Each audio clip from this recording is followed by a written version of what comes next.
ബിസ്മില്ലാഹിർ അൽഹംദുലില്ലാഹ് വസ്സലാത്തു വസ്സലാമു അലാ റസൂലില്ലാഹ് വഅലാ ആലിഹി വസഹ്ബിഹി അജ്മഈൻ അമ്മാ ബഅദ്. ബഹുമാന്യരായ സഹോദരങ്ങളെ, നിസ്കാരവുമായി ബന്ധപ്പെട്ട വിധിവിലക്കുകളാണ് ഈ ദർസുകളിൽ നമ്മൾ വിവരിച്ചുകൊണ്ടിരിക്കുന്നത്. ഈ ആഴ്ച നമുക്ക് പറയാനുള്ളത് വാജിബാത്തുസ് സ്വലാഹ്, നിസ്കാരത്തിലെ വാജിബുകൾ ഏതെല്ലാമാണ് എന്ന കാര്യമാണ്. റുക്നുകളും വാജിബുകളും തമ്മിലുള്ള വ്യത്യാസം മുൻപ് നമ്മൾ പറഞ്ഞതാണ്. റുക്ന്, ഷർത്ത്, വാജിബ്. ഷർത്ത് നിസ്കാരത്തിന് പുറത്താണ്, റുക്ന് നിസ്കാരത്തിൻ്റെ ഉള്ളിലാണ്. ഷർത്തോ റുക്നോ ഒരാൾ മറന്നുപോയാൽ പൊതുവെ എൻ്റെ നിസ്കാരം മടക്കണം. റുക്ന് നിസ്കാരത്തിൽ മറന്നുപോയാൽ പിന്നീട് ഓർമ്മ വന്നാൽ നിസ്കാരം മടക്കണം. എന്നാൽ വാജിബുകൾ ഒരാൾ മറന്നുപോയാൽ അത് അയാൾക്ക് പിന്നീട് ഓർമ്മ വന്നാൽ അയാൾ നിസ്കാരം ഒന്നാകെ മടക്കേണ്ടതില്ല, മറിച്ച് സുജൂദു സഹു നിസ്കാരത്തിൻ്റെ അവസാനത്തിൽ ചെയ്താൽ മതി. സുജൂദ് സഹു ഇൻഷാ അല്ലാഹ് എപ്പോൾ ചെയ്യണം, എന്തൊക്കെ കാര്യത്തിന് ചെയ്യണം, നമ്മുടെ ഈ കിതാബിൻ്റെ അവസാനത്തിൽ വരാനുണ്ട് ഇൻഷാ അല്ലാഹ്. വാജിബാത്തുസ് സ്വലാത്തി സമാനിയ, നിസ്കാരത്തിലെ വാജിബുകൾ 8 കാര്യങ്ങളാണ്. അൽ അവ്വൽ, ഒന്നാമത്തെ കാര്യം തക്ബീറാത്തുൽ ഇന്തിഖാൽ. തക്ബീറാത്ത് എന്ന തക്ബീറത്തുൻ എന്നതിൻ്റെ ബഹുവചനമാണ്. തക്ബീറുകൾ, അല്ലാഹു അക്ബർ എന്ന വാക്കുകൾ. അൽ ഇന്തിഖാൽ എന്ന് പറഞ്ഞാൽ ഒന്നിൽ നിന്ന് മറ്റൊന്നിലേക്ക് നീങ്ങുമ്പോഴുള്ള തക്ബീറുകൾ. ഒരു റുക്നിൽ നിന്ന് മറ്റൊരു റുക്നിലേക്ക് നീങ്ങുമ്പോൾ തക്ബീറുണ്ട്. അതിനാണ് തക്ബീറാത്തുൽ ഇന്തിഖാൽ എന്ന് പറയുന്നത്. ഇന്തിഖാൽ എന്ന് പറഞ്ഞാൽ ഒരു സ്ഥലത്ത് നിന്ന് മറ്റൊരു സ്ഥലത്തേക്ക് മാറുന്നതിനാണ് പറയാം. നിസ്കാരത്തിൽ ഒരു റുക്നിൽ നിന്ന് മറ്റൊരു റുക്നിലേക്ക് നീങ്ങുമ്പോൾ ചൊല്ലേണ്ട തക്ബീറുകൾ, ഇതിനാണ് തക്ബീറാത്തുൽ ഇന്തിഖാൽ എന്ന് പറയുന്നത്. ശരി, നിസ്കാരത്തിലെ തക്ബീറുകൾ 2ആണ്. ഒന്ന് തക്ബീറത്തുൽ ഇഹ്റാം, 2 തക്ബീറത്തുൽ ഇന്തിഖാൽ. തക്ബീറത്തുൽ ഇഹ്റാമിൻ്റെ വിധി എന്താണ്? റുക്നാണ്. നമുക്ക് കഴിഞ്ഞ ദർസിൽ പറഞ്ഞു അല്ലേ, നിസ്കാരം തുടക്കത്തിൽ തക്ബീർ ചൊല്ലാണ് റുക്നാണ്. അത് ഒരാൾ ചെയ്തിട്ടില്ലെങ്കിൽ നിസ്കാരം ശരിയാവില്ല. എന്തിനധികം തക്ബീറത്തുൽ ഇഹ്റാം ഒരാൾ മറന്നിട്ട് നിസ്കാരം ആരംഭിച്ചാൽ, മറന്നിട്ടാണ് തുടങ്ങിയായിരിക്കാം എങ്കിൽ നിസ്കാരം ഒന്നാകെ ബാത്തിലാണ്. ഓർമ്മ വന്നാൽ നിസ്കാരം ആദ്യം മുതൽ മടക്കണം. മുൻപ് പറഞ്ഞു റുക്കൂ ആണ് ഒരാൾ മറന്നതെങ്കിൽ റക്അത്ത് മടക്കിയാൽ മതി. പക്ഷേ തക്ബീറത്തുൽ ഇഹ്റാം മറന്നു കഴിഞ്ഞാൽ നിസ്കാരം ഒന്നാകെ മടക്കണം ഓർമ്മ വന്നു കഴിഞ്ഞാൽ. തക്ബീറാത്തുൽ ഇന്തിഖാൽ, നിസ്കാരത്തിലെ തക്ബീറത്തുൽ ഇഹ്റാമിന് പുറമെയുള്ള എല്ലാ തക്ബീറുകളും തക്ബീറാത്തുൽ ഇന്തിഖാലിൽ ഉൾപ്പെടുന്നതാണ്. അപ്പോൾ അത് 4 കാര്യങ്ങളാണ്. ഏതൊക്കെയാണ്? തക്ബീർ ഒന്ന് റുക്കൂഇലേക്ക് പോകുമ്പോൾ അല്ലാഹു അക്ബർ, 2 സുജൂദിലേക്ക് പോകുന്ന സമയത്തുള്ള, പിന്നെ സുജൂദിൽ നിന്ന് ഉയരുന്ന സമയത്ത്, പിന്നെ സുജൂദ് പോകുമ്പോൾ നമ്മളൊന്ന് പറഞ്ഞു, പിന്നെ അടുത്ത റക്അത്തിലേക്ക് എഴുന്നേൽക്കുന്ന സമയത്ത് 4 തക്ബീറുകളാണ് തക്ബീറാത്തുൽ ഇന്തിഖാലിൽ ഉൾപ്പെടുക. ഇവിടെ സാന്ദർഭികമായി ഉറപ്പെടുത്തേണ്ട ഒരു കാര്യം, നമ്മുടെ നാട്ടിൽ പ്രത്യേകിച്ച് ഷാഫിഈ മദ്ഹബാണ് എന്നതുകൊണ്ട് പ്രത്യേകം പറയാണ്. ഷാഫിഈ മദ്ഹബിൽ ഇതിൽ പറയുന്ന പല കാര്യങ്ങളും സുന്നത്തുകളാണ്, അവർക്കിത് വാജിബല്ല. അല്ലാഹു അഅലം, ഈ പറഞ്ഞ പലതും വാജിബാണ് എന്നാണ് മനസ്സിലാക്കുന്നത്. കാരണം നബി സല്ലല്ലാഹു അലൈഹി വസല്ലം സ്ഥിരമായ നിസ്കാരത്തിൽ ഈ പറഞ്ഞ കാര്യങ്ങൾ ഒഴിവാക്കാതെ തുടർന്നു വന്നിരുന്നു. അല്ലെ, അവിടുന്ന് പഠിപ്പിച്ചു, സല്ലു കമാ റഅയ്തുമൂനി ഉസല്ലി, ഞാൻ എങ്ങനെ നിസ്കരിക്കുന്നതാണ് നിങ്ങൾ കണ്ടത്, അങ്ങനെ നിസ്കരിക്കണം. ഇപ്പോൾ നബി സല്ലല്ലാഹു അലൈഹി വസല്ലം ഒരു നിസ്കാരത്തിലും ഈ പറഞ്ഞ തക്ബീറുകൾ ഉപേക്ഷിച്ചതായി സ്ഥിരപ്പെട്ടിട്ടില്ല. അതുകൊണ്ട് തന്നെ ഈ പറയുന്ന തക്ബീറുകൾ വാജിബാണ് എന്നതാണ് ശരിയായ അഭിപ്രായമായി മനസ്സിലാക്കുന്നത്. പക്ഷേ പൊതുവെ മദ്രസയിലൊക്കെ ഷാഫിഈ മദ്ഹബ് പഠിച്ച ആളുകളാണെങ്കിൽ അവർ പറയുന്നത് സുന്നത്താണല്ലോ, ഇത് വാജിബാണ് എന്നതാണ് ശരിയായ അഭിപ്രായമായി മനസ്സിലാക്കുന്നത്. ഹംബലി മദ്ഹബിലെ അഭിപ്രായം അതാണ്. കാരണം നബി സല്ലല്ലാഹു അലൈഹി വസല്ലം അവിടുത്തെ നിസ്കാരം മരിക്കുന്നത് വരെ നിസ്കരിച്ചപ്പോൾ തക്ബീറുകൾ ഒഴിവാക്കിയിട്ടില്ല, ഒഴിവാക്കിയ നിസ്കാരം സ്ഥിരപ്പെട്ടിട്ടില്ല. ശരി, ഈ പറഞ്ഞതിൽ നിന്ന് ഒഴിച്ചു നിർത്താവുന്ന ചില തക്ബീറുകളുണ്ട്. 5 തക്ബീറുകൾ, നിസ്കാരങ്ങളിൽ വരുന്ന 5 തക്ബീറുകൾ സുന്നത്തുകളാകുന്ന സമയമുണ്ട്. അതിലൊന്നാമത്തേത്, അല്ലെങ്കിൽ വാജിബാകാത്ത സമയങ്ങളുണ്ട്. അതിലൊന്നാമത്തേത് നേരത്തെ ഞാൻ പറഞ്ഞു, തക്ബീറത്തുൽ ഇഹ്റാം. അത് വാജിബല്ല, റുക്നാണ്, ഉപേക്ഷിച്ച നിസ്കാരം ബാത്തിലാണ്. 2 ജനാസ നിസ്കാരത്തിലെ തക്ബീറുകൾ. അത് എന്താണ്? ജനാസ നിസ്കാരത്തിൽ 4 തക്ബീറുകളുണ്ട്. ഓക്കെ, അതെന്താണ്? സുന്നത്താണോ, വാജിബാണോ, റുക്നാണോ? അത് ജനാസ നിസ്കാരത്തിലെ റുക്നുകളാണ്. അതില്ലാതെ ജനാസ നിസ്കാരം ശരിയാവില്ല. 4 തക്ബീറുകൾ, കൈവർത്തലല്ല, തക്ബീറുകൾ, അല്ലാഹു അക്ബർ എന്ന് പറയൽ. കൈവർത്തൽ സുന്നത്താണ്. തക്ബീർ എന്ന് പറയുമ്പോഴേക്ക് കൈവർത്തുക എന്ന് തെറ്റിദ്ധരിക്കരുത്. തക്ബീർ ചൊല്ലുക എന്നുള്ളതാണ് വാജിബ്, കൈ ഉയർത്തുക എന്നുള്ള സുന്നത്താണ്. അപ്പോൾ രണ്ട് കാര്യം, നിസ്കാരത്തിലെ തക്ബീറത്തുൽ ഇഹ്റാം റുക്നാണ്, അതുപോലെ തന്നെ ജനാസ നിസ്കാരങ്ങളിലെ തക്ബീറുകൾ റുക്നാണ്. പിന്നെ തക്ബീർ അധികരിച്ചു വരുന്ന സമയങ്ങൾ എവിടെയുള്ളത്? പെരുന്നാൾ നിസ്കാരത്തിലെ അല്ലേ കൂടുതൽ വരുന്ന തക്ബീറുകൾ അത് സുന്നത്തുകളാണ്, വാജിബല്ല. അതൊരാൾ ഇമാം നിസ്കാരത്തിൽ ഇപ്പോൾ 7 തക്ബീറിന് പകരം 5 തക്ബീർ ചൊല്ലിയാൽ, അല്ലെങ്കിൽ 5 പകരം 3 ചൊല്ലിയാൽ നിസ്കാരത്തിൽ ഇമാമിന് തിരുത്തേണ്ട കാര്യമില്ല, സുന്നത്താണ്. ഒരാൾ തക്ബീർ ചൊല്ലുക ചെയ്തില്ല എന്ന് വിചാരിക്കാം, ഇമാം നിസ്കാരത്തിൽ മറന്നുപോയി, പെരുന്നാൾ നിസ്കാരത്തിൽ ആ തക്ബീർ ചൊല്ലിയില്ല, നിസ്കാരത്തിൽ തെറ്റില്ല, അത് സുന്നത്തായ തക്ബീറുകളാണ്. സുന്നത്ത് ഉപേക്ഷിച്ചാൽ, മുൻപ് നമ്മൾ പറഞ്ഞതുപോലെ സ്ഥിരമായി ചെയ്യാറുള്ള സുന്നത്തുകൾ ഒരാൾ ഉപേക്ഷിച്ചാൽ അയാൾക്ക് വേണമെങ്കിൽ സഹുവിൻ്റെ നിർവഹിക്കാം, നിർബന്ധമില്ല. സുന്നത്ത് നഷ്ടപ്പെട്ടതിന് പേരിൽ സഹുവ് നിർബന്ധമില്ല. 4-മത്തേത് കുസൂഫിൻ്റെ നിസ്കാരത്തിലുള്ള തക്ബീറുകൾ. കുസൂഫ് ഗ്രഹണ നിസ്കാരം, ഗ്രഹണസ്കാരത്തിൽ അധികമായ തക്ബീർ എവിടെ വരുന്നത്? റുക്കൂഇലേക്ക് പോയി കഴിഞ്ഞാൽ അല്ലേ 2 തവണ ഒരു തവണ റുക്കൂ അധികരിപ്പിച്ച് പിന്നെ ഉയർന്നതിന് ശേഷം വീണ്ടും റുക്കൂയിലേക്ക് പോകണം. ഒറ്റ റക്അത്തിൽ 2 റുക്കൂകളുണ്ട് ഗ്രഹണ നിസ്കാരത്തിൽ. അപ്പോൾ ഇതിൽ ഒരു തക്ബീർ റുക്കൂയിൽ നിന്ന് ഉയരുമ്പോഴുള്ള ഒരു തക്ബീർ, അല്ലെങ്കിൽ റുക്കൂയിലേക്ക് പോകുമ്പോഴുള്ള 2-മത്തെ തക്ബീർ അതെന്താണ്? സുന്നത്താണ്, അത് വാജിബല്ല. 5-മത്തേത് പണ്ഡിതന്മാർക്ക് അഭിപ്രായ വ്യത്യാസമുള്ള ഒരു വിഷയമാണത്. ഒരാൾ നിസ്കാരത്തിലേക്ക് വന്നു നിന്നു, അപ്പോൾ ഇമാം റുക്കൂഇലാണ്, അല്ലാഹു അക്ബർ എന്ന് തക്ബീറത്തുൽ ഇഹ്റാം കെട്ടിയാൽ പിന്നീട് റുക്കൂഇലേക്ക് പോകുമ്പോഴുള്ള തക്ബീർ പല പണ്ഡിതന്മാരുടെ അടുക്കൽ സുന്നത്താണ്, അത് വാജിബില്ല. മനസ്സിലായി പറഞ്ഞത്? ഇമാം റുക്കൂഇലാണ്, നമ്മൾ നിസ്കാരത്തിന് വന്നു, അല്ലാഹു അക്ബർ എന്ന് പറഞ്ഞു, പിന്നീട് തക്ബീർ ചൊല്ലാതെ തന്നെ റുക്കൂഇലേക്ക് പോയാൽ അയാളുടെ നിസ്കാരം ശരിയാണ് എന്ന് വലിയൊരു വിഭാഗം പണ്ഡിതന്മാർക്ക് അഭിപ്രായമുണ്ട്. എന്നാൽ ഷെയ്ഖ് ഇബ്നു ബാസ് റഹിമഹുല്ലാഹ് അദ്ദേഹം പറഞ്ഞതുപോലെ ഏറ്റവും സൂക്ഷ്മത ഉള്ളത് 2-മതൊരു തക്ബീർ കൂടി അയാൾ ചൊല്ലുന്നതാണ്. 2-മത് തക്ബീർ ചൊല്ലിയാൽ അയാൾ നിസ്കാരത്തിന് കുഴപ്പമില്ല എന്നതിൽ ആർക്കും അഭിപ്രായ വ്യത്യാസമല്ല. അപ്പോൾ ഇൻഷാ അല്ലാഹ് ഇത് പിന്നീട് വിശദീകരിക്കാനുള്ള ഭാഗമാണ്. ഇമാം റുക്കൂഇലാണെങ്കിൽ ഇമാമിന് റുക്കൂഇൽ പിന്തുടരാൻ സാധിച്ചാൽ അവന് ആ റക്അത്ത് ലഭിക്കും. അപ്പോൾ ഒരാൾക്ക് പെട്ടെന്ന് നിസ്കാരത്തിലേക്ക് വന്നാൽ അല്ലാഹു അക്ബർ എന്ന് പറഞ്ഞ് ഉടനെ തന്നെ റുക്കൂഇലേക്ക് പോകും, വീണ്ടും അല്ലാഹു അക്ബർ പറയേണ്ടതില്ല, സുന്നത്താണ്. പക്ഷെ അത് പറയാന്നുള്ളതാണ് കൂടുതൽ സൂക്ഷ്മമായ അവസ്ഥ. 2-മത്തേത് സമി അല്ലാഹു ലിമൻ ഹമിദ, ഖൗലു സമി അല്ലാഹു ലിമൻ ഹമിദ 2-മത്തെ വാജിബ് അതാണ്. നിസ്കാരം തുടങ്ങി തക്ബീറത്തുൽ ഇഹ്റാം വാജിബാണ്, ഫാത്തിഹ റുക്ൻ, തക്ബീറത്തുൽ ഇഹ്റാം റുക്നാണ്, ഫാത്തിഹ റുക്നാണ്. ഇനി അടുത്തത് പഠിച്ചത് ഏതാ? റുക്കൂഇലേക്ക് പോകുമ്പോൾ തക്ബീർ അതെന്താണ്? വാജിബാണ്. നമ്മൾ ക്രമത്തിൽ പഠിച്ചു നോക്കും. നിയത്ത് വെച്ചു, തക്ബീറത്തുൽ ഇഹ്റാം റുക്നാണ്, ഫാത്തിഹ ഓതി അത് റുക്നാണ്, റുക്കൂഇലേക്ക് പോകുന്ന തക്ബീർ അതെന്താണ്? വാജിബാണ്. അടുത്തത് ഖൗലു സമി അല്ലാഹു ലിമൻ ഹമിദ,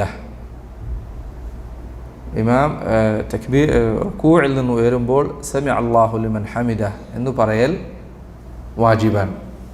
ഇതും നേരത്തെ പറഞ്ഞതുപോലെ തന്നെ ഷാഫിഈ മദ്ഹബിലെ അഭിപ്രായ പ്രകാരം, ഷാഫിഈ മദ്ഹബിൽ മാത്രമല്ല ഹനഫി, മാലിക്കി, ഷാഫിഈ മദ്ഹബിൽ സുന്നത്താണ്, ബഹുഭൂരിപക്ഷത്തിൻ്റെ അഭിപ്രായത്തിൽ സുന്നത്താണ്. പക്ഷേ അല്ലാഹു അലം, നബി സല്ലല്ലാഹു അലൈഹി വസല്ലം സമി അല്ലാഹു ലിമൻ ഹമിദ എന്ന വാക്ക് ഒരിക്കൽ പോലും ഉപേക്ഷിച്ചിട്ടില്ല. അവിടുന്ന് പറഞ്ഞു, ഇദാ ഖാലൽ ഇമാമു സമി അല്ലാഹു ലിമൻ ഹമിദ ഫഖൂലു റബ്ബനാ വലക്കൽ ഹംദ്. ഇമാം സമി അല്ലാഹു ലിമൻ ഹമിദ എന്ന് പറഞ്ഞാൽ നിങ്ങൾ റബ്ബനാ വലക്കൽ ഹംദ് എന്ന് പറയണം. അപ്പോൾ നബി സല്ലല്ലാഹു അലൈഹി വസല്ലം സ്ഥിരമായി ചെയ്ത കാര്യമാണ് എന്നതുകൊണ്ട് അത് വാജിബാണ് എന്നതാണ് അല്ലാഹു അലം ശരിയായ അഭിപ്രായമായി മനസ്സിലായത്. ശരി, ആർക്കൊക്കെയാണ് ഇത് വാജിബാകുന്നത്? ഇമാമിന് വാജിബാണ് സമി അല്ലാഹു ലിമൻ ഹമിദ എന്ന് പറയൽ, ഇമാമിന് നിർബന്ധമാണ്, വാജിബാണ്. ഒറ്റയ്ക്ക് നിസ്കരിക്കുന്ന മുൻഫരിദായ, ഒറ്റയ്ക്ക് നിസ്കരിക്കാം, 3 തരത്തിൽ നിസ്കരിക്കാം നമുക്ക്. അതിൽ ഇമാമായി നിസ്കരിക്കാം, അല്ലെങ്കിൽ മുൻഫരിദ് ഒറ്റയ്ക്ക് നിസ്കരിക്കാം, അല്ലെങ്കിൽ മഅമൂമായി നിസ്കരിക്കാം. അപ്പോൾ 3 അവസ്ഥകളുണ്ട്. അല്ലെങ്കിൽ ഇമാം, അല്ലെങ്കിൽ ഇമാമിനെ പിന്തുടർന്ന് മഅമൂം, അല്ലെങ്കിൽ മുൻഫരിദ് ഒറ്റയ്ക്ക് നിസ്കരിക്കാം. ഇമാം സമി അല്ലാഹു ലിമൻ ഹമിദ എന്ന് പറയൽ വാജിബാണ്. ഒറ്റയ്ക്ക് നിസ്കരിക്കുന്ന ആളും മുൻഫരിദാണെങ്കിൽ അവൻ സമി അല്ലാഹു ലിമൻ ഹമിദ എന്ന് പറയലും വാജിബാണ്. പക്ഷേ മഅമൂമിന് ഇത് പറയൽ വാജിബാണോ? അല്ല അഭിപ്രായ വ്യത്യാസമുണ്ട്. ചിലർ പറഞ്ഞു മഅ്മൂം സമി അല്ലാഹു ലിമൻ ഹമിദ എന്ന് പറയേണ്ടതില്ല, മറിച്ച് അത് മഅ്മൂമിനുള്ള വാക്ക് റബ്ബന വലക്കൽ ഹംദ് എന്നത് മാത്രമാണ്. റബ്ബന വലക്കൽ ഹംദ് എന്ന വാക്ക് മാത്രമാണ് മഅ്മൂമിന് പറയേണ്ടതായി ഉള്ളത്. ഷെയ്ഖ് അൽബാനി റഹിമഹുല്ലാഹ് അദ്ദേഹം പറഞ്ഞത് ഇത് ഒറ്റയ്ക്ക് നിസ്കരിക്കുന്ന ആളുകളാണെങ്കിലും അവർക്കും വാജിബാണ്. നിങ്ങൾ ശ്രദ്ധിക്കുന്നുണ്ടാവും, ഹറമിൽ നിസ്കരിക്കുമ്പോൾ വിളിച്ചു പറയുന്ന ആൾ സമി അല്ലാഹു ലിമൻ ഹമിദ എന്ന് പറയില്ല, പിന്നെ റബ്ബന ലക്കൽ ഹംദ് എന്ന് പറയാം. അത് ഈ ഖൗൽ പ്രകാരം അത് സുന്നത്താണെന്നുള്ള ഖൗൽ പ്രകാരം മഅ്മൂമിന് റബ്ബന വലക്കൽ ഹംദ് എന്ന് പറയൽ മാത്രമേ ആവശ്യമുള്ളൂ. സമി അല്ലാഹു ലിമൻ ഹമിദ മഅ്മൂമിനില്ല എന്നതുകൊണ്ടാണ്. അതിന് തെളിവാക്കിയ ചില ഹദീസുകളുണ്ട്, അത് വിശദമായി അതിലേക്ക് പോകുന്നില്ല. മൂന്നാമത്തേത് ഖൗലു റബ്ബന വലക്കൽ ഹംദ്. റബ്ബന വലക്കൽ ഹംദ് എന്ന് പറയൽ വാജിബാണ്. ഇതിപ്പോൾ നേരത്തെ പറഞ്ഞതിന് നേരെ തിരിച്ചായിരിക്കും. ഇമാമിന് ഇത് പറയൽ നിർബന്ധമില്ല. പിന്നെ ആർക്കേത് പറയേണ്ടത്? മഅ്മൂം പറയണം, ഒറ്റയ്ക്ക് നിസ്കരിക്കുന്ന ആളും പറയണം. ഇമാം എന്ന് ചിലർ പറഞ്ഞിട്ടുണ്ട്. പക്ഷെ അല്ലാഹു അലം ഇമാമും ഇത് പറയണം. നേരത്തെ പറഞ്ഞില്ല, ഇമാമും പറയണം റബ്ബന വലക്കൽ ഹംദ് എന്ന്. അതുപോലെ മഅ്മൂം പറയണം, അതുപോലെ തന്നെ ഒറ്റയ്ക്ക് നിസ്കരിക്കുന്ന ആളും പറയണം. ഇബ്നു ഖുദാമ റഹിമഹുല്ലാഹ് അദ്ദേഹം പറഞ്ഞു, അഹ്മദിൻ്റെ മദ്ഹബിൽ എല്ലാവരും നിസ്കരിക്കുന്ന ഇമാമാകട്ടെ മഅ്മൂമാകട്ടെ ഒറ്റയ്ക്ക് നിസ്കരിക്കുന്ന ആളാകട്ടെ റബ്ബന വലക്കൽ ഹംദ് എന്ന് പറയൽ റബ്ബന വലക്കൽ ഹംദ് അത്ര പറയലേ വാജിബുള്ളൂ. അതിനുശേഷം പറയുന്നതോ റബ്ബന വലക്കൽ ഹംദ് മിൽ അസ്സമാവാത്ത് വമിൽ അർദ് വമിൽ മാ ശിഅ്ത മിൻ ശൈഇൻ ബഅദ്. ആ പറയുന്നതൊക്കെ സുന്നത്താണ്. റബ്ബന വലക്കൽ ഹംദ് എന്ന് പറയൽ മാത്രമാണ് വാജിബാകുന്നത്. നാലാമത്തേത് ഖൗലു സുബ്ഹാന റബ്ബിയൽ അസീം മറത്തൻ ഫി റുകൂഅ്. റുകൂഇൽ സുബ്ഹാന റബ്ബിയൽ അസീം എന്ന് പറയൽ വാജിബാണ്. ഇത് ഞാൻ നേരത്തെ പറഞ്ഞ പോലെ ഷാഫിഈ മദ്ഹബിൽ സുന്നത്താണ്. ഷാഫിഈ മദ്ഹബിൽ മാത്രമല്ല, ബഹുഭൂരിപക്ഷം മദ്ഹബുകളുടെ അരികിൽ ഇത് സുന്നത്താണ്. പക്ഷേ അല്ലാഹു അലം ഷെയ്ഖുൽ ഇസ്ലാം തൈമി റഹിമഹുല്ലാഹ് അദ്ദേഹത്തിൻ്റെ കിതാബുകൾ രേഖപ്പെടുത്തിയതുപോലെ വിശുദ്ധ ഖുർആൻ അല്ലാഹു നിസ്കാരത്തെക്കുറിച്ച് പറഞ്ഞപ്പോൾ പറഞ്ഞ കാര്യങ്ങളിൽ ഒന്നാണ് ഫസബ്ബിഹ് ബിസ്മി റബ്ബിക്കൽ അസീം. അതിൻ്റെ നേരെ വാക്കാണ് സുബ്ഹാന റബ്ബിയൽ അസീം എന്നത്. അള്ളാഹു പറഞ്ഞു ഫസബ്ബിഹ് ബിസ്മി റബ്ബിക്കൽ അസീം, അതിൻ്റെ നേരെ വിശദീകരണമാണ് സുബ്ഹാന റബ്ബിയൽ അസീം എന്ന വാക്ക്. അപ്പോൾ ഒരാൾ റുകൂഇലായിരിക്കുന്ന സമയത്ത് സുബ്ഹാന റബ്ബിയൽ അസീം എന്ന് പറയൽ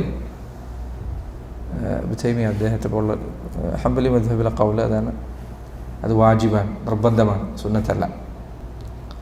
നബി സല്ലല്ലാഹു അലൈഹി വസല്ലം അവിടുന്ന് പറഞ്ഞു ഫസബ്ബിഹ് ബിസ്മി റബ്ബിക്കൽ അസീം എന്ന ആയത്ത് അവതരിച്ചപ്പോൾ അവിടുന്ന് പറഞ്ഞു ഇജ്അലൂഹാ ഫി റുകൂഇക്കും, നിങ്ങളിത് നിങ്ങളുടെ റുകൂഇൽ പറയേണ്ട വാക്കാണ്. ആ ഹദീസ് ദഈഫാണെന്ന് ചിലർ അഭിപ്രായപ്പെട്ടിട്ടുണ്ട്, പക്ഷേ ആ ഹദീസ് ചിലർ തെളിവാക്കിയിട്ടുണ്ട്. അൽ ഖാമിസ്, അഞ്ചാമത്തെ കാര്യം റബ്ബിഗ്ഫിർ ലീ ബൈന സജ്ദതൈൻ. രണ്ട് സുജൂദുകൾക്കിടയിൽ ഇരിക്കുന്ന സന്ദർഭത്തിൽ റബ്ബിഗ്ഫിർ ലീ എന്ന് പറയാം.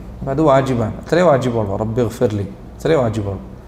വർഹംനി വജ്ബുർനി വർസുഖ്നി വഹ്ദിനി വആഫിനി, ഈ പറഞ്ഞതെല്ലാം സുന്നത്താണ്. റബ്ബിഗ്ഫിർലി എന്ന വാക്ക് മാത്രമാണ് വാജിബായിട്ടുള്ളത്. ഇതും ഞാൻ പറഞ്ഞില്ലേ, വാജിബാത്തുകൾ പൊതുവേ ഇങ്ങനെയാണ്. മറ്റു മദ്ഹബുകൾക്കൊക്കെ സുന്നത്താണ്. ഹംബലി മദ്ഹബിൽ ഇത് വാജിബാണ്. കാരണം നബി സല്ലല്ലാഹു അലൈഹി വസല്ലം ഇത് സ്ഥിരമായി ചെയ്തിട്ടുണ്ട് എന്നാണ് ഹുദൈഫത്ത് ഇബ്നു യമാൻ ഹദീസിൽ നിന്ന് സൂചന മനസ്സിലാക്കുന്നത്. അല്ലാഹു അഅലം. അപ്പോൾ സുജൂദുകൾക്കിടയിൽ റബ്ബിഗ്ഫിർലി എന്ന് പറയൽ വാജിബാണ്. ആറാമത്തെയും ഏഴാമത്തെയും കാര്യം അത്തശഹുദുൽ ഔസത്ത്. തശഹുദുൽ ഔസത്ത് എന്നല്ല അതിലുള്ളത്, അല്ലെങ്കിൽ തശഹുദുൽ അവ്വൽ വൽ ജുലൂസു ലഹു, മധ്യത്തിലുള്ള തശഹുദ്. 4 റക്അത്തുള്ള നിസ്കാരമാണെങ്കിൽ രണ്ടാമത്തെ റക്അത്ത് കഴിഞ്ഞാലുള്ള തശഹുദ്, 3 റക്അത്തുള്ള നിസ്കാരത്തിലും അതുപോലെ തന്നെ. അതാണ് തശഹുദുൽ ഔസത്ത്, മധ്യത്തിലെ തശഹുദ്, അല്ലെങ്കിൽ തശഹുദുൽ അവ്വൽ, ഒന്നാമത്തെ തശഹുദ് വാജിബാണ്. ഒരാൾ മറന്നുപോയി കഴിഞ്ഞാൽ സുജൂദ് സഹു ചെയ്താൽ മതി, മറന്നുപോയാൽ സുജൂദ് സഹു മാത്രം മതി. പക്ഷെ അവസാനത്തെ തശഹുദുൽ അഖീർ കഴിഞ്ഞ ദർസ് പറഞ്ഞു, അത് റുക്നാണ്. മറന്നു കഴിഞ്ഞാൽ നിസ്കാരം മടക്കണം. തശഹുദുൽ ഔസത്ത്, മധ്യത്തിലുള്ള തശഹുദ്, വൽ ജുലൂസു ലഹു, അതിനുവേണ്ടി ഇരിക്കുക എന്നത്, അതും 6-7 കാര്യങ്ങൾ. ഇത് ഇരുന്നുകൊണ്ട് തന്നെ ചെയ്യണം എന്നത് വാജിബാണ്. ഇത് ഹനഫി മദ്ഹബിലെയും ഹംബലി മദ്ഹബിലെയും ഖൗലാണ്, അഭിപ്രായമാണ്. നബി സല്ലല്ലാഹു അലൈഹി വസല്ലം അവിടുന്ന് ഈ രൂപത്തിൽ തശഹുദ് ഇരിക്കാറുണ്ടായിരുന്നു സ്ഥിരമായി. നിസ്കാരത്തിനിടയിൽ. അതുപോലെ തന്നെ ഒരിക്കൽ അവിടുന്ന് ഇത് മറന്നുകൊണ്ട് എഴുന്നേറ്റു നിസ്കാരത്തിൽ. തശഹുദ്, ഒന്നാമത്തെ തശഹുദ് മറന്നിട്ട് 4 റക്അത്തുള്ള നിസ്കാരത്തിൽ അവിടുന്ന് എഴുന്നേറ്റു. എന്നിട്ട് ആ നിസ്കാരത്തിൻ്റെ അവസാനത്തിൽ അവിടുന്ന് ഫസജദ സജ്ദതൈനി ഖബ്ല അൻ യുസല്ലിം, സലാം വീട്ടുന്നതിന് മുൻപ് അവിടുന്ന് 2 സുജൂദ് ചെയ്തു. അപ്പോൾ അതിന് മനസ്സിലാക്കുന്നത് എന്താ, അത് വാജിബാണ്. കാരണം സുന്നത്തായ ഒരു കാര്യമായിരുന്നെങ്കിൽ സുജൂദ് സഹവ് നിർബന്ധമില്ലായിരുന്നു. 8ാമത്തെ കാര്യം ഇടയിലൊന്നും വിട്ടതിൽ സുബ്ഹാന റബ്ബിയൽ അഅല ഫി സുജൂദ് അല്ലേ, അതായത് വിട്ടുപോയിട്ടുണ്ട്. അതിൻ്റെ തെളിവ് നേരത്തെ പറഞ്ഞ അതേ തെളിവാണ്. റുകൂഇൽ സുബ്ഹാന റബ്ബിയൽ അദീം എന്ന് പറയുന്നതിൻ്റെ അതേ തെളിവാണ് സുബ്ഹാന റബ്ബിയൽ അഅല എന്ന് സുജൂദിൽ പറയുന്നതിനുള്ള തെളിവ്. അതിന് തെളിവായി പറയാവുന്ന ആയത്ത് നമുക്ക് പരിചയമുള്ള ഒരു സൂറത്തിൻ്റെ തുടക്കമാണത്. സബ്ബിഹ് ഇസ്മ റബ്ബിക്കൽ അഅല. നബി സല്ലല്ലാഹു അലൈഹി വസല്ലം ആ ആയത്ത് അവതരിച്ചപ്പോൾ അവിടുന്ന് പറയും ഇജ്അലൂഹാ ഫീ സുജൂദിക്കും, നിങ്ങൾ സുജൂദിൽ പറയേണ്ടത്. നേരത്തെ സുബ്ഹാന റബ്ബിയൽ അദീം എന്ന റുകൂഇനും സുബ്ഹാന റബ്ബിയൽ അഅല എന്നത് സുജൂദിനുമുള്ള വാക്കാണ്. കാരണം എന്താണ്, എന്തുകൊണ്ട് ഇവിടെ അദീമും അഅലയും ഉപയോഗപ്പെടുത്തിയത്? റുകൂഇൽ അദീം എന്ന് പറയുന്നത് നബി സല്ലല്ലാഹു അലൈഹി വസല്ലം ഹദീസിൽ വന്നതുപോലെ അമ്മ റുകൂഉ ഫഅദ്ദിമു ഫീഹി അർ-റബ്ബ്, റുകൂഇൽ നിങ്ങൾ നിങ്ങളുടെ റബ്ബിനെ തഅദീം ചെയ്യണം, മഹത്വപ്പെടുത്തണം, അവൻ്റെ മഹത്വം പറയുന്ന കാര്യങ്ങൾ. അപ്പോൾ അദീം എന്ന അള്ളാഹുവിൻ്റെ നാമം റുകൂഇന് യോജിച്ചതാണ്. എന്നാൽ സുജൂദിൽ സുബ്ഹാന റബ്ബിയൽ അഅല എന്ന് പറയുന്നത് മനുഷ്യന് അവൻ്റെ ഏറ്റവും താഴ്ന്ന അവസ്ഥ ഏതാണ്? സുജൂദാണ്. ആ സന്ദർഭത്തിൽ അവന് ഓർക്കാൻ ഏറ്റവും അനുയോജ്യമായത് അള്ളാഹുവിൻ്റെ ഔന്നത്യമാണ്. അള്ളാഹു അഅല, അവൻ ഏറ്റവും മുകളിലുള്ളവനാണ്. അപ്പോൾ അത് ഓർക്കാൻ അനുയോജ്യമായ സമയമാണ് സുജൂദിൻ്റെ സമയം. ഇത്രയുമാണ് 8 കാര്യങ്ങളാണ് വാജിബാത്തുകൾ. ഇതോടുകൂടി നിങ്ങൾക്ക് ഒരു നിസ്കാരം സാധുവാകുന്ന ഒരു നിസ്കാരം നിർവഹിക്കാനുള്ളത് പഠിച്ചു കഴിഞ്ഞു. സാധുവായ നിസ്കാരം നിസ്കാരത്തിൻ്റെ വാജിബ് കഴിഞ്ഞു. നോക്കൂ, ഇത്രയും പഠിച്ച കാര്യങ്ങൾ ആലോചിച്ച് നോക്കൂ. തക്ബീറത്തുൽ ഇഹ്റാം, ഫാത്തിഹ ഓതുക, അല്ലാഹു അക്ബർ, റുകൂഇലേക്ക് പോവുക, സുബ്ഹാന റബ്ബിയൽ അദീം, സമി അല്ലാഹു ലിമൻ ഹമിദഹ്, അല്ലാഹു അക്ബർ, സുബ്ഹാന റബ്ബിയൽ അഅല, അല്ലാഹു അക്ബർ, റബ്ബി ഗഫിർലി, അല്ലാഹു അക്ബർ, സുജൂദിലേക്ക് തന്നെ പോവുക, സുബ്ഹാന റബ്ബിയൽ അഅല, എഴുന്നേൽക്കുക. പിന്നെ 2ാമത്തെ റക്അത്തിൽ തശഹുദിനിരിക്കുക. 2ാമത്തെ റക്അത്ത് വീണ്ടും ആവർത്തിക്കുന്നില്ല. 2ാമത്തെ റക്അത്ത് തശഹുദിരിക്കുക, അത് വാജിബാണ്. തശഹുദിന് ശേഷം എഴുന്നേൽക്കുക, അടുത്ത റക്അത്ത് നിസ്കരിക്കുക, അടുത്ത റക്അത്ത് നിസ്കരിക്കുക. അതിൻ്റെ അവസാനത്തിലുള്ള തശഹുദ് ഏതാണ്? റുക്നാണ്, സലാം കൂട്ടുക, നിസ്കാരം കഴിയും.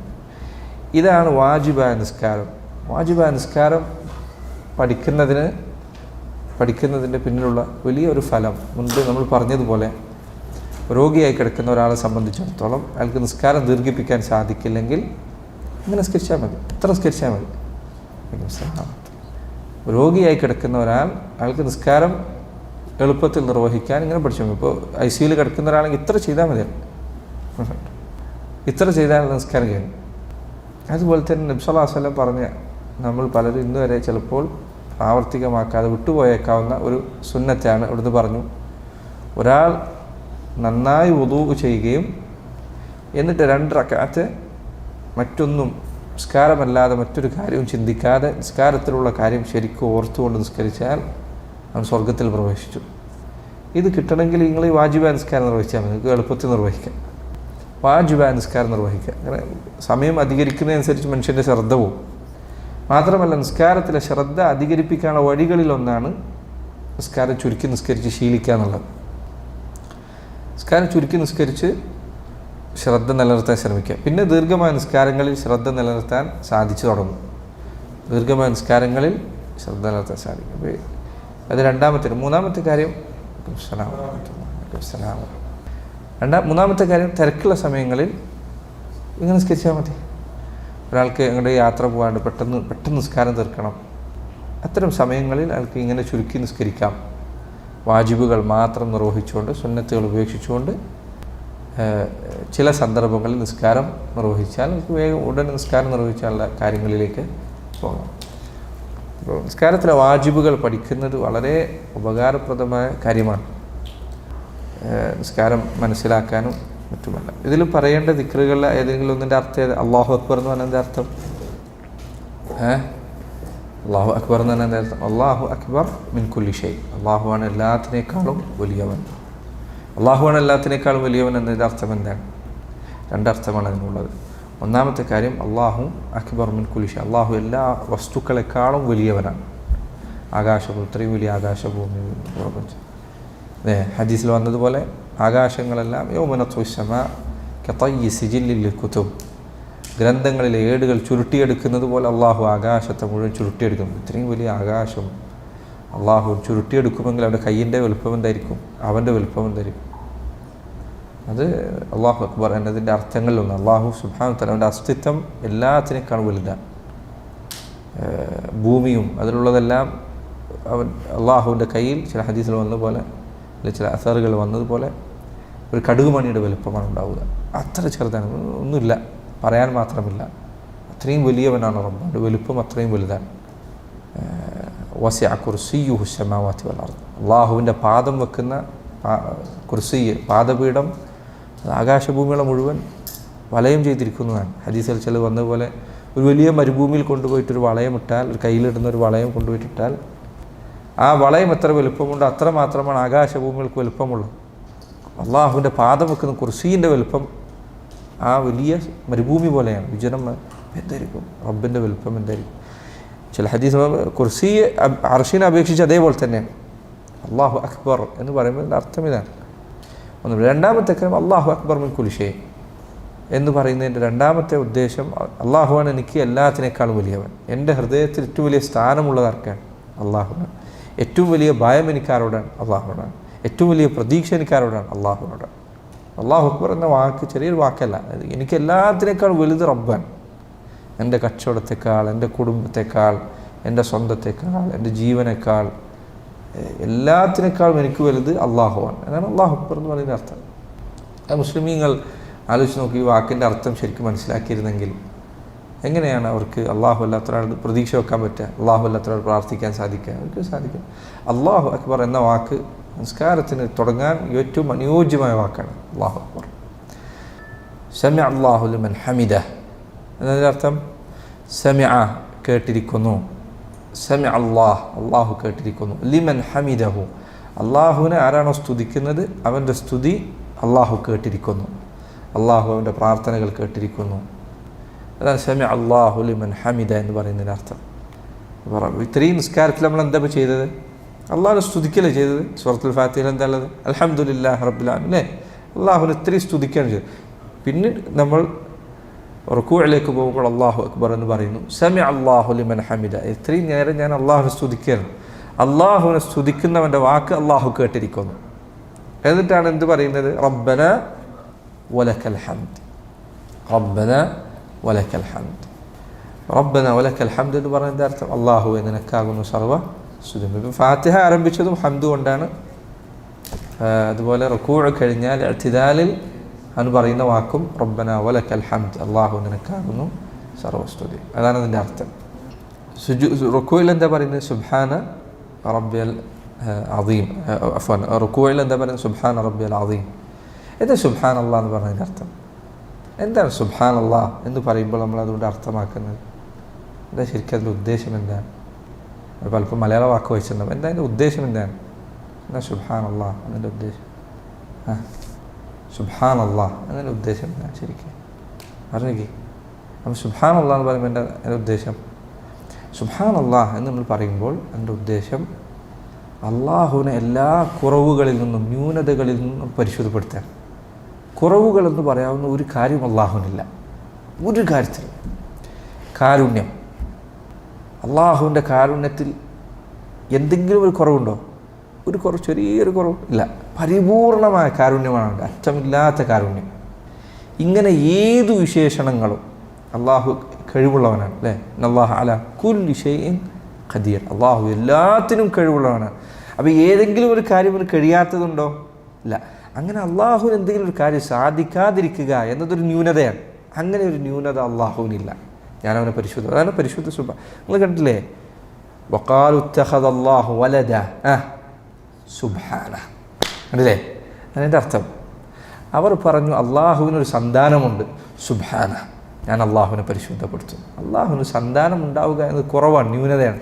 അങ്ങനെ ന്യൂനത അള്ളാഹുവിനില്ല. അങ്ങനെ സുബ്ഹാന എന്ന വാക്കിൻ്റെ അർത്ഥം ചില പണ്ഡിതന്മാർ പറഞ്ഞു 3 തരത്തിലാണത്. ഒന്ന്, അള്ളാഹുവിൻ്റെ വിശേഷണങ്ങൾ, അവൻ എന്തൊക്കെ വിശേഷണമുണ്ടോ അതിലൊന്നും അവനൊരു കുറവില്ല. അതാണ് സുബ്ഹാനല്ലാഹിൻ്റെ അർത്ഥം. അപ്പോൾ അള്ളാഹുവിന് കാരുണ്യമുണ്ട്. കാരുണ്യമുണ്ട്. അപ്പോൾ കാരുണ്യം ഏറ്റവും പരിപൂർണമാണ്, അതിലൊരു കുറവില്ല. അവന് ഖുദ്റത്തുണ്ട്, കഴിവുണ്ട്. ആ ഖുദ്റത്ത് ഏറ്റവും പരിപൂർണമാണ്, അതിൽ കുറവില്ല.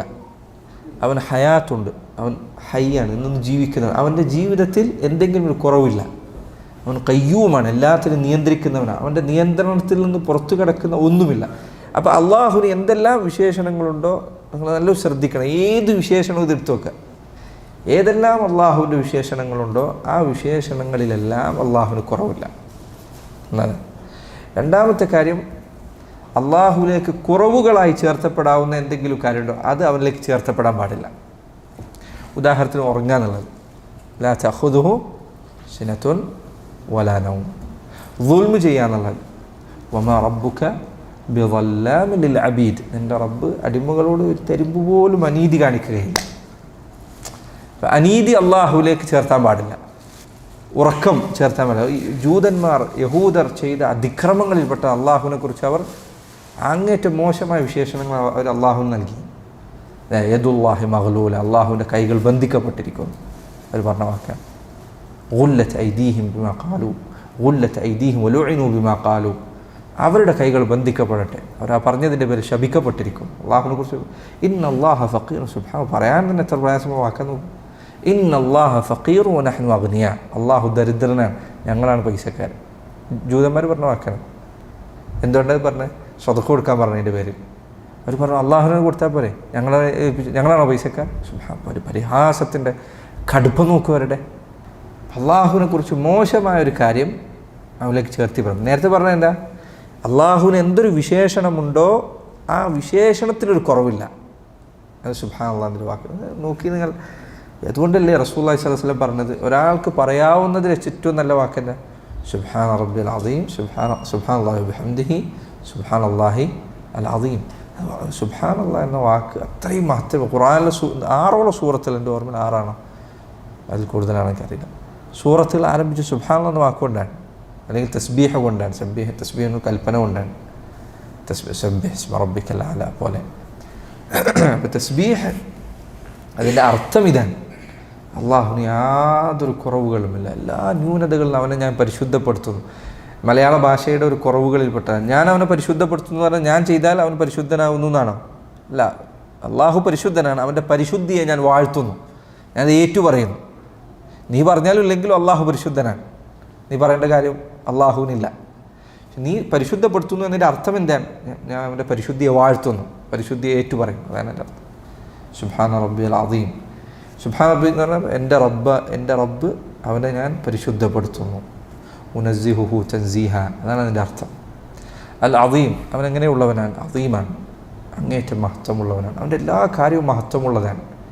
മഹത്വത്തിന് നിരക്കാത്ത ഒരു കാര്യവും അവൻ്റെ അടുത്ത് നിന്നുണ്ടാവില്ല. അള്ളാഹുവിൻ്റെ മഹത്വത്തിന് നിരക്കാത്ത ഒരു കാര്യവും അള്ളാഹുവിൻ്റെ പക്കൽ നിന്ന് ഉണ്ടാവുകയില്ല. ഇതാണ് നമ്മളിങ്ങനെ റുക്കൂഇൽ നിന്നുകൊണ്ട് പറയുന്നത്. അപ്പോൾ വാക്കിന് അത്ര വലിയ കനമുണ്ട്. സുബ്ഹാന റബ്ബിൽ അദീം, അതുപോലെ സുബ്ഹാന റബ്ബിൽ അഅല.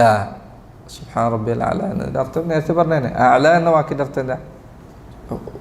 ഏറ്റവും ഔന്നത്യമുള്ളവൻ. അഅല, അള്ളാഹുവിൻ്റെ ഉലൂവ് 3 രൂപത്തിലാണ് അവൻ്റെ ഔന്നത്യം. ഒന്ന്, അള്ളാഹു ഏറ്റവും മുകളിലാണ്. അള്ളാഹു എവിടെയെന്ന് ചോദിച്ചു കഴിഞ്ഞാൽ എന്താ ഉത്തരം? ഫിസ്സമാ, ഏറ്റവും മുകളിലാണ്. നബി സല്ലല്ലാഹു അലൈഹി വസല്ലം ഒരു അടിമ സ്ത്രീയോട് ചോദിച്ചില്ലേ, ഐന അല്ലാഹ്, അള്ളാഹു എവിടെയാണ്? ഫഅശാറത്ത് ഇല സമാ, അവൾ ആകാശത്തേക്ക് കൈ ചൂണ്ടി, മുകളിലാണ്. അള്ളാഹു ഏറ്റവും മുകളിലാണ്. മുകളിലാവുക എന്നത് ചില ആളുകൾ തീരെ ആ കാലഘട്ടത്തിൽ നബി സല്ലല്ലാഹു അലൈഹി വസല്ലം കാലത്ത് ഒരു അടിമ സ്ത്രീക്ക് അറിയുന്ന വിവരം പോലെ ഇന്ന് ചിലപ്പോൾ വലിയ പ്രൊഫസർമാർക്ക് അറിയാത്ത കാര്യമാണ്. ചോദിച്ചു കഴിഞ്ഞാൽ ചിലപ്പോൾ അള്ളാഹു എവിടെയെന്ന് വെച്ചാൽ ഹൃദയത്തിലാണ്, അള്ളാഹു സ്നേഹമാണ്, അള്ളാഹു എല്ലായിടത്തുണ്ട്. ഇതെല്ലാം ഇസ്ലാമിന് വിരുദ്ധമായ കുഫ്രൻ വാദങ്ങളാണ്. അള്ളാഹു മുകളിലാണ്, ഏറ്റവും മുകളിലാണ്, അർശിന് മുകളിലാണ്. അത് മുഅ്മിനിൻ്റെ വിശ്വാസമാണ്. അങ്ങനെ തന്നെ പറയണം, അങ്ങനെ തന്നെ പറയണം. അള്ളാഹു എല്ലായിടത്തുണ്ടെന്ന് പറഞ്ഞു കഴിഞ്ഞാൽ ചില പണ്ഡിതന്മാർ പറഞ്ഞു നിരീശ്വരവാദികളെക്കാൾ കടുത്ത വാദമാണ് അള്ളാഹു എല്ലായിടത്തുണ്ടെന്ന് പറയൽ. കാരണം നിരീശ്വരവാദി അള്ളാഹു ഇല്ല എന്നാണ് പറഞ്ഞത്. പക്ഷേ അള്ളാഹു ഉണ്ട് എന്ന്, എല്ലായിടത്തും ഉണ്ട് എന്ന് പറയുന്നവൻ അള്ളാഹുവിന് വൃത്തികേടുകളിലും മോശത്തരങ്ങളിലും മ്ലേച്ഛമായ കാര്യങ്ങളിലും ഉണ്ട് എന്ന് ആരോപിച്ചിരിക്കുന്നു. അല്ലേ? മനുഷ്യൻ്റെ മലമൂത്ര വിസർജനങ്ങൾ, അതിൽ അല്ലാഹ് ഉണ്ടോ? ലാ ഹൗല വലാ ഖുവത ഇല്ലാ ബില്ലാഹ്. എത്ര വൃത്തിയായിട്ട വാക്കാണ്. മനുഷ്യന് പോലും അറപ്പുണ്ടാക്കുന്ന പല വസ്തുക്കളുമുണ്ട്, അതിൽ അല്ലാഹു ഉണ്ടെന്ന് പറയാൻ പറ്റുമോ? ഇന്നാലില്ല. അതുകൊണ്ടാണ് ഈ വാദം പറഞ്ഞ ചില ആളുകൾ ഇതിൽ പഴച്ചു അവസാനം പോയ ചില ആളുകൾ പറഞ്ഞു, ഇബ്നു അറബിയാണോ എന്നെ ഓർമ്മയിൽ, അയാളൊരു റൊട്ടി കഴിക്കുമ്പോൾ അയാൾ പറഞ്ഞു അക്കല റബ്ബുൻ റബ്ബൻ, ഒരു റബ്ബ് മറ്റൊരു റബ്ബിനെ ഭക്ഷിച്ചിരിക്കുന്നു. കാരണം എന്താ? അയാളുടെ വാദപ്രകാരം അവനും റബ്ബാണ്, ഒരു റൊട്ടി റബ്ബാണ്. ഇന്നാ ലില്ലാഹി വ ഇന്നാ ഇലൈഹി റാജിഊൻ. ഇവരിൽ ചിലർ പറഞ്ഞ് അവർ പറഞ്ഞു ഫിറഔനാണ് മൂസയേക്കാൾ വിവരം ഉണ്ടായിരുന്നത്. കാരണം എന്താ? ഫിറഔൻ പറഞ്ഞ റബ്ബുക്കുമുൽ അഅല, ഞാനാണ് നിങ്ങളെ റബ്ബ് എന്ന് പറഞ്ഞു. മൂസാ നബിക്ക് അത് മനസ്സിലായില്ല, ഫിറഔനാണ് യഥാർത്ഥം മനസ്സിലായത് എന്ന് ചിലർ പറയാതെ പറഞ്ഞിട്ടുണ്ട്. അപ്പോൾ കാരണം എന്താ? എല്ലാം റബ്ബാണ്. അപ്പോൾ ഈ വാദത്തിൻ്റെ അപകടം വളരെ വലിയ ഇന്ന് പലപ്പോഴും മുസ്ലിമീങ്ങൾ പലരോട് ചോദിച്ചാൽ അവർ പറയും അള്ളാഹു എല്ലായിടത്തും ഉണ്ട്. അത് ഹിന്ദുക്കളെ വാദമാണ്. തൂണിലും തുരുമ്പിലും ഭഗവാൻ ഇരിക്കുന്നു എന്ന് അവരാണ് പറഞ്ഞത്, മുസ്ലിങ്ങൾ പറഞ്ഞതല്ല. അപ്പോൾ അള്ളാഹു അലയാണ് എന്ന് പറഞ്ഞാൽ അല എന്നതിൻ്റെ ഒരർത്ഥം അള്ളാഹു ഏറ്റവും മുകളിലാണ്. രണ്ടാമത്തേത് ഉലൂ സിഫ, അള്ളാഹുവിൻ്റെ ഏതൊരു വിശേഷണമുണ്ടോ അതെല്ലാം ഏറ്റവും മുകളിലാണ്. കാരുണ്യം എന്ന വിശേഷണം എല്ലാവരും എടുക്കുക. ഏറ്റവും അധികം കാരുണ്യമുള്ളതാർക്കാണ്? അള്ളാഹുവിനാണ്. കഴിവ്, ശക്തി, ഖുവ്വത്ത്, ഏറ്റവും ശക്തിയുള്ളവനാരാണ്? അള്ളാഹുവാണ്. അപ്പോൾ എല്ലാ വിശേഷണങ്ങളിലും അള്ളാഹു ഏറ്റവും മുകളിലാണ്. ഉലൂ സിഫ. അള്ളാഹു അലയാണെന്ന് പറയാം, അള്ളാഹു എല്ലാ വിശേഷണങ്ങളും ഏറ്റവും മുകളിലാണ്.